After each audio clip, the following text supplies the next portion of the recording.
नमस्कार प्यारे बच्चों, स्वागत है आपका हमारे चैनल बर्डिंग टीचर्स गाइड पे।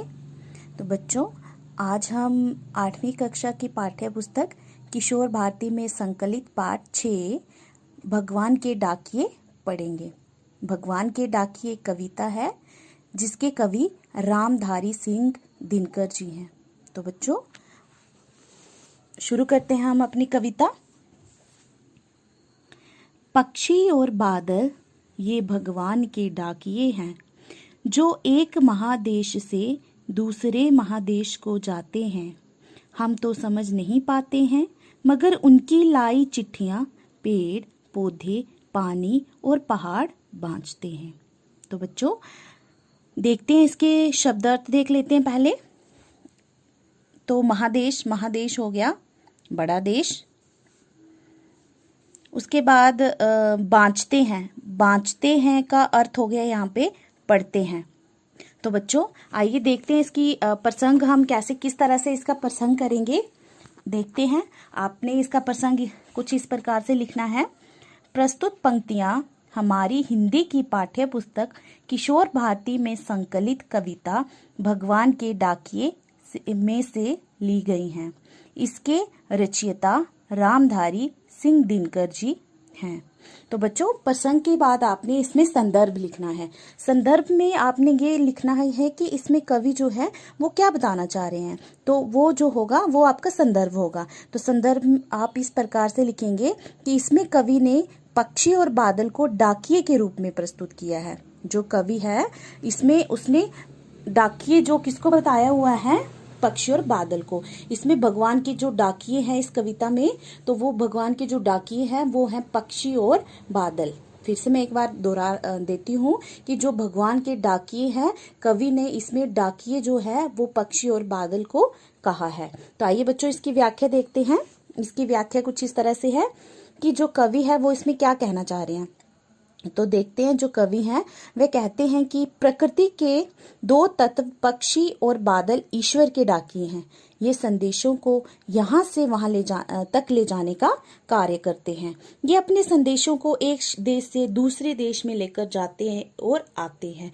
हम लोग प्रकृति के इन अनूठे रूपों को समझ नहीं पाते हैं, किंतु इनके द्वारा लाई गई जो चिट्ठियाँ होती हैं वो पेड़ पौधे पानी पहाड़ ये अच्छे प्रकार से सुनते भी हैं और ये समझते भी हैं, और ये पक्षियों और बादलों की भाषा को अच्छे से समझ लेते हैं और पढ़ लेते हैं।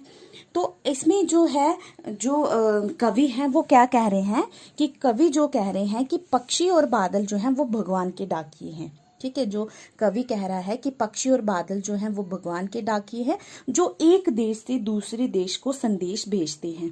एक देश से दूसरे देश को संदेश भेजते हैं। मतलब यहाँ पे जो कवि है वो कहना चाह रहा है कि जो पक्षी हैं वो एक देश से दूसरे देश में प्रेम का संदेश, सद्भाव का संदेश और एकता का संदेश जो है वो एक देश से दूसरे देश में लेकर जाते हैं। लेकिन इनकी जो चिट्ठियां होती हैं, जो भगवान के डाकिये जो है पक्षी और बादल की जो चिट्ठियां हैं, इनको हम नहीं पढ़ पाते हैं, आम इंसान नहीं पढ़ पाते हैं। लेकिन जो पेड़ है पौधे हैं पानी है पहाड़ है, ये भगवान के डाकियों की चिट्ठियों को अच्छे से पढ़ लेते हैं। जो भगवान के जो डाकिये हैं पक्षी और बादल, ये इनकी चिट्ठियों को जो है वो पेड़ पौधे पानी और पहाड़ अच्छे से पढ़ लेते हैं। इनमें ऐसे इनको हम जो आम लोग हैं, आम इंसान हैं, इनकी भाषा को हम समझ नहीं पाते हैं। लेकिन जो पक्षी और बादल की भाषा जो होती है वो पेड़ पौधे और पानी पहाड़ जो है वो अच्छे से समझ भी लेते हैं इनकी भाषा को, और इनकी भाषा को अच्छे से पढ़ भी लेते हैं। इसमें कवि ने यह बताया है। तो इसके बाद हम व्याख्या के बाद हम इसका भाव लिखेंगे।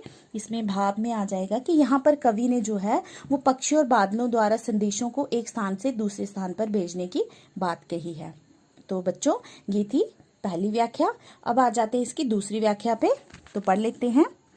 हम तो केवल यह आंकते हैं कि एक देश की धरती दूसरे देश को सुगंध भेजती है, और ये सौरभ हवा में तैरते हुए पक्षियों की पांखों पर तिरता है, और एक देश का भाप दूसरे देश में पानी बनकर गिरता है।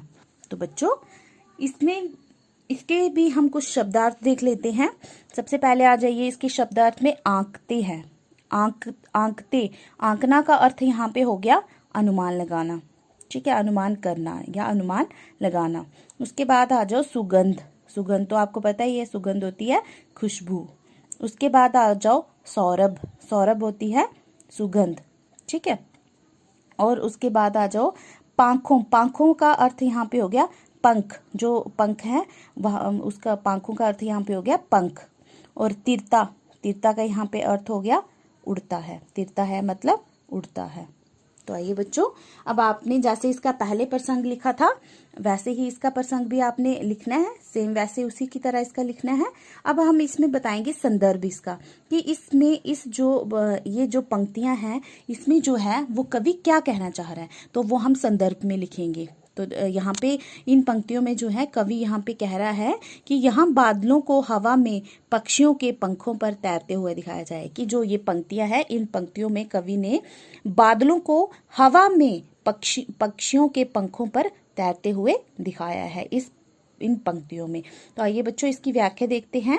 यहाँ पे कवि कह रहे हैं कि हम लोग तो मात्र यही समझते हैं कि एक देश की धरती वायु के माध्यम से अन्य देश की धरती को सुगंध भेजती है। सुगंधित जो हवा है वे भेजती है। ये सुगंधित हवा जो है वो ये सुगंध जो है हवा में तैरते हुए पक्षियों के पंखों पर तैरती है। इसी प्रकार एक देश की भाप पानी बनकर अन्य किसी देश में गिरने लगती है। प्रकृति का ये सारा चक्र लगातार इसी तरह अपनी गति में रहता है।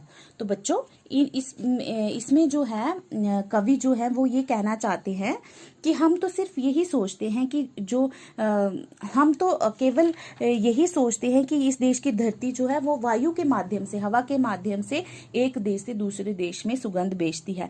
लेकिन वास्तव में क्या है, जो वास्तव में ये बताया गया है इसमें कि जो पक्षी हैं और बादल हैं वो एक देश से दूसरे देश में प्रेम का संदेश लेकर जाते हैं, सद्भाव का संदेश लेकर जाते हैं और एकता का संदेश लेकर जाते हैं। और जो प्रकृति है वो देश देश में भेदभाव नहीं करती है। जो प्रकृति जो होती है वो किसी भी देश में भेदभाव नहीं करती है। इसलिए तो एक देश में बादल बनता है तो दूसरे देश में वही बादल भाप बनकर गिर जाता है। तो यहाँ पे कवि क्या कहना चाहते हैं, इन पंक्तियों में कवि यही कहना चाहते हैं कि हम तो केवल यही समझते हैं कि जो ये बादल है और ये धरती है वो वायु के साथ सुगंध एक देश से दूसरे देश में भेजती है। लेकिन सत्य बात की है कि जो यहाँ पे भगवान के डाकी हैं पक्षी और बादल, वो एक देश से दूसरे देश में प्रेम, सद्भावना और एकता का संदेश लेकर जाते हैं। और जो प्रकृति जो है वो देश देश में भेदभाव कभी भी नहीं करती है। तभी तो एक देश में जो बादल बनता है वही दूसरे देश में भाप बनकर दूसरे देश में बरस जाता है। इसलिए यहाँ पे कवि ने यही बताया है कि जो प्रकृति है वो किसी भी देश में भेदभाव नहीं करती है। तो बच्चों अब इसका भाव आ जाएगा। इसका भाव हम लिखेंगे कि कवि ने बादल और वायु के माध्यम से प्रकृति के चक्र को समझाया है। कि कवि ने इसमें बादल और वायु के हवा के माध्यम से ये बताया है कि जो प्रकृति का चक्कर वो किस तरह से चलता रहता है। तो बच्चों मुझे उम्मीद है, आशा करती हूँ कि आपको ये पाठ अच्छे से समझ में आ गया होगा। तो बच्चों हम अगले वीडियो में इसका जो है प्रश्न उत्तर है वो करेंगे अगली वीडियो में। तो आप इस वीडियो को आपको अगर ये वीडियो अच्छे से समझ आ गई हो तो इसको प्लीज़ लाइक, शेयर और सब्सक्राइब ज़रूर करना। मुझे उम्मीद है कि ये आपको समझ में आ गया होगा। धन्यवाद।